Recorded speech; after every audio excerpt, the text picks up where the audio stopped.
Quizás no hay nada que perturbe más a los aristócratas sureños y los dueños de plantaciones que la preocupación bautista por las almas de los esclavos. Estamos aquí en las ruinas de una de las más finas iglesias rurales construidas en Norteamérica, la iglesia Príncipe Guillermo, ahora conocido como Old Sheldon. Vemos que representaba la riqueza, poder y la opulencia de la clase alta sureña. Y este edificio, sin dudarlo, no hubiera sido construido tan grande si no fuera por la mano de obra esclava de las plantaciones. Los bautistas se ganaron el desprecio en parte por su preocupación por las almas de los esclavos. Los aristócratas sostenían que los bautistas eran tontos al honrar a los esclavos como sus iguales espirituales, eran tontos, peligrosos por eso. Los bautistas blancos en el sur se ganaron la desconfianza y el rechazo de los aristócratas sureños por su afirmación de la igualdad espiritual con los esclavos. Los bautistas blancos se esforzaron en la conversión de esclavos y le dieron la bienvenida a los conversos en sus iglesias como iguales espirituales. La tremenda desigualdad en poder y estatus legal entre blancos y esclavos hizo que se colara en las iglesias bautistas de muchas maneras, pero las expresiones de respeto, reciprocidad e igualdad eclesiástica perturbaban a la gran mayoría de sureños blancos. William Ben Jonson, quien mucho después de su conversión vino a ser el presidente de la Convención Bautista del Sur, llegó al Señor en los primeros años del segundo gran avivamiento, alrededor de 1800, no lejos de aquí, en Beaufort, Carolina del Sur. Cuando Johnson se convirtió, se convenció de la posición bautista, dio su testimonio de conversión en la iglesia bautista de Beaufort y fue recibido en el bautismo o a través del bautismo. Cuando él fue bautizado, él se bautizó junto con otros convertidos, muchos de ellos eran esclavos convertidos. El ser bautizado junto con estos esclavos le hizo perder a muchos de sus amigos. Johnson honró el testimonio de sufrimiento y servicio de los esclavos convertidos en Beaufort, en particular el de Clarinda, que fue de mucho ánimo para él y muchos otros, tanto blancos como negros. Ella nació alrededor de 1730 y murió por 1830. Se convirtió siendo esclava cerca de Beaufort. Ella ganó su libertad y vivió en esa localidad. Ella dedicó su vida a proclamar las buenas nuevas de salvación a través de la fe en Jesucristo, tanto a blancos como a negros. Ella sufrió persecución, amenazas, desde el mismo día de su conversión. Ella recibía mayores amenazas que otros cristianos porque ella era inteligente, honesta y tenía gran influencia entre los esclavos y entre muchos blancos por su testimonio claro y persuasivo con respecto a la salvación.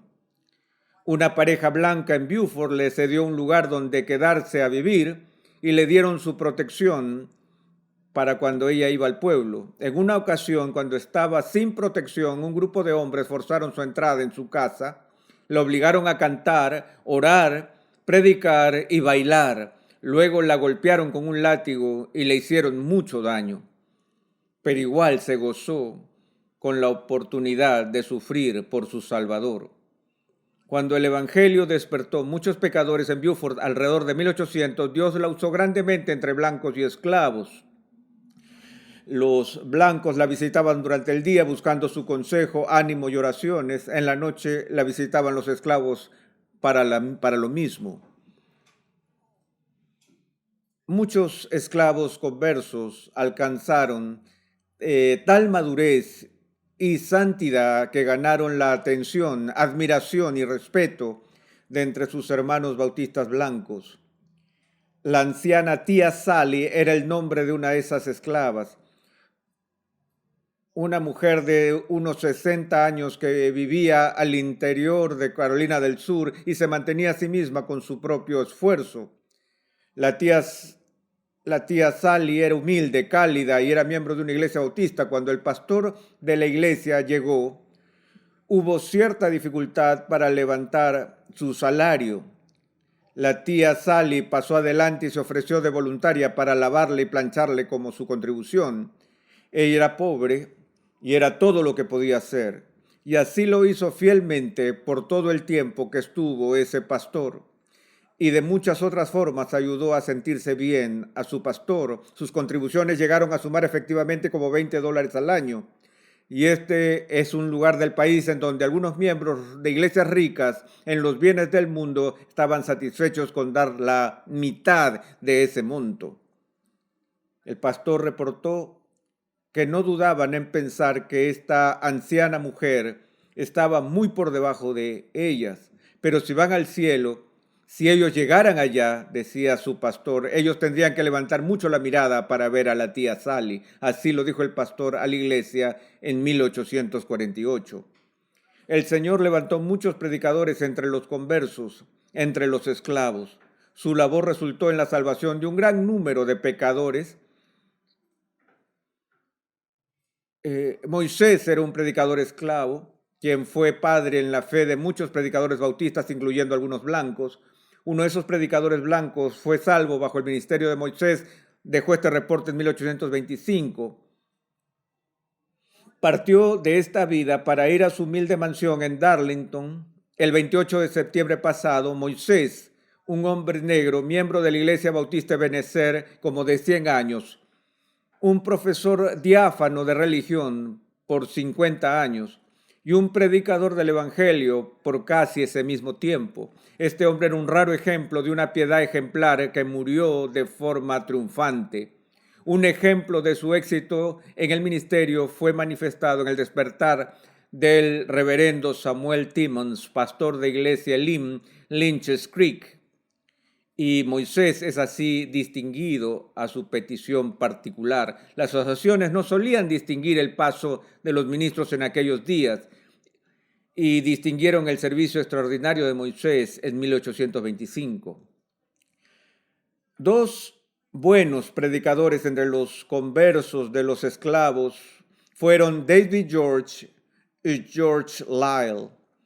Ellos fueron predicadores misioneros heroicos y efectivos al final de la era colonial. David George nació alrededor de 1743 como esclavo en Virginia. Él huyó de su amo siendo un muchacho. Su amo nunca renunció a encontrarlo y recuperarlo.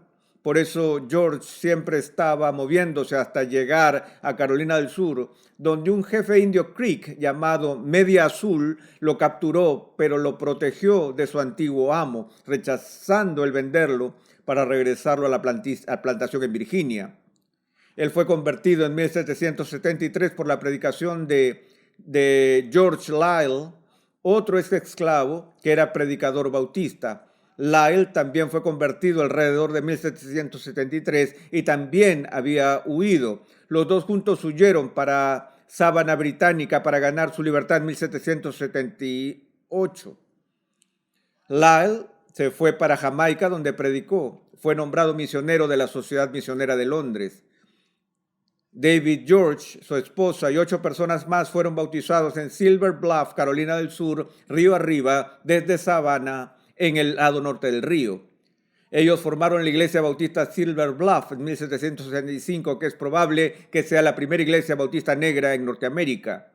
Ellos huyeron a Savannah en 1778 cuando muchos dueños de plantaciones abandonaron sus campos al huir de los británicos.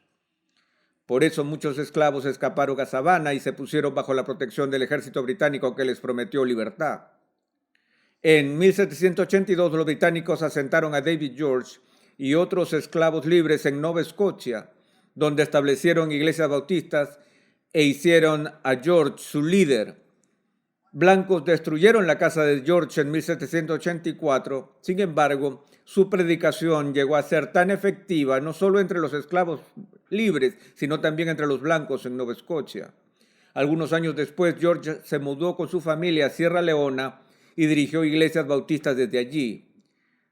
Tanto Liele, George como George fueron predicadores efectivos, misioneros y evangelistas. Dios los bendijo con muchas conversiones y un increíble crecimiento de iglesias. Otro de los predicadores bautistas de ese tiempo que merece reconocimiento y recuerdo como un predicador ejemplar fue Andrew Marshall, quien nació alrededor de 1755 y murió como en 1855, uno de los grandes predicadores bautistas de su generación. Cuando fue convertido, se unió a la primera iglesia bautista de Savannah en 1785. Fue un hombre de una gran inteligencia y habilidad desde el punto de vista de los negocios. Pronto tuvo el dinero para ganar su libertad. En 1806 fue ordenado como pastor de la segunda iglesia bautista africana en Savannah. Bajo su predicación y liderazgo creció a cerca de 3,000 miembros. En 1812, la primera iglesia bautista africana de Savannah eligió a Marshall como su pastor. Sus congregaciones siempre fueron multitudinarias y llegó a ser conocido por su gran habilidad como predicador en toda Norteamérica. Cuando los europeos visitaban Savannah, iban a oír a Marshall predicar. Él era piadoso, humilde, inteligente y con notable habilidad administrativa. Su teología fue formada por los comentarios del predicador bautista John Gill. Él era, de acuerdo a un historiador bautista, un hombre inteligente, un bautista calvinista, cuyo ministerio gozaba de un amplio sello de aprobación divina que descansaba sobre él. A pesar de la conversión de muchos esclavos en el sur, bajo la predicación bautista en particular, o quizás debido a la conversión de tantos esclavos, es que los blancos sureños siguieron sospechando de los bautistas como peligrosos al orden social del sur. Líderes blancos en Columbia, Carolina del Sur, por ejemplo, en 1830, amenazaron con forzar a los bautistas y presbiterianos a dejar de evangelizar y enseñar a los esclavos en el área de Columbia, porque las dos iglesias que habían cooperado en el crimen de promover el trabajo misionero entre los negros de Liberia. Ciudadanos blancos llamaron a reuniones de la ciudad para mostrar los peligros que traían esa tontería de espúreo evangélico. Organizaron un grupo de vigilantes para secuestrar un predicador misionero que iba al pueblo con el fin de darle una lección que nunca olvidaría. Pero el predicador fue advertido y escapó en secreto del pueblo. Por muchas semanas, los periódicos de la ciudad llenaron de críticas y alarmas por la tontería de los bautistas y presbiterianos con respecto a los negros. Podrás notar que los bautistas blancos sí creían que los esclavos necesitaban por igual la misericordia de Cristo para recibir gracia a través de la fe en Cristo, tanto como los blancos. De hecho, honraron a sus hermanos y hermanas negros como sus mayores espirituales en muchos casos. Estaban intentando ser fieles a las enseñanzas de Cristo a través de Pablo en Gálatas 3. Pues todos sois hijos de Dios mediante la fe en Cristo Jesús, porque todos los que fuiste bautizados en Cristo, de Cristo os habéis revestido. No hay judío ni griego, no hay esclavo ni libre, no hay hombre ni mujer, porque todos sois uno en Cristo Jesús, y si sois de Cristo, entonces sois descendencia de Abraham, herederos según la promesa. Y de igual manera en Romanos capítulo 3, la justicia de Dios por medio de la fe en Jesucristo para todos los que creen, porque no hay distinción, por cuanto todos pecaron y no alcanzaron la gloria de Dios, siendo justificados gratuitamente por su gracia por medio de la redención que es en Cristo Jesús, a quien Dios exhibió públicamente como propiciación por la sangre a través de la fe. Y así los bautistas en el sur, negros y blancos, se reconocieron como pecadores igualmente en necesidad de la misericordia de Cristo. Y aquellos que se han arrepentido y creyeron en Cristo son iguales a los pies de la cruz, iguales en la iglesia de Jesucristo. Pero eso no es decir que la esclavitud no se coló en la iglesia de varias formas. Eso no es decir que el sistema social sureño de esclavitud basado en la raza no afectó a los bautistas negros y blancos en formas dañinas que perduraron. Hablaremos de eso en otra clase. Lo que atemorizaba más a los blancos sureños acerca de los bautistas no era de que en muchas formas apoyaran el orden social sureño, sino de cómo su reconocimiento de igualdad con los negros amenazaba con alterar el orden social blanco.